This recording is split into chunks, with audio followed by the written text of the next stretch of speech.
Faraday Future employees start golfing after layoffs. The company's co-founder recently resigned too. This is Faraday Future 91 francs. Review from AutoKay channel. There hasn't been a whole lot of good news coming out of Faraday Future as of late, and now some of its employees have started a golfing campaign in efforts of keeping its recently laid off and furloughed employees above water. Last week, Faraday's co-founder Nick Sampson resigned. He believes the company is effectively insolvent and that it will limp along for the foreseeable future, pun intended, at best. This followed a standoff with its primary investor after a $2 billion investment went sour. Faraday Future isn't officially endorsing this golfing page, but it was made by Faraday employees to help their less fortunate friends.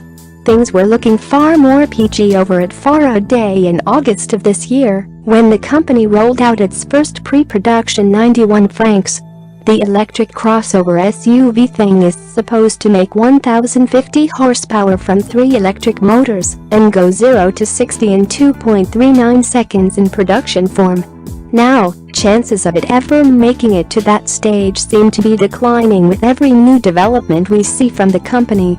Faraday employees are trying to raise $50,000 over the next few weeks for those who were unexpectedly dumped. It's been 5 days and the fund is already over $17,000. That's no small chunk of cash. The money is earmarked for those who have a family or children to support before anyone else sees the gifted funds.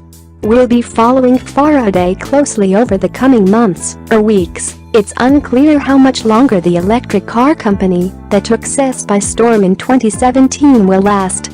This is Faraday Future 91 francs. Review from AutoKay channel.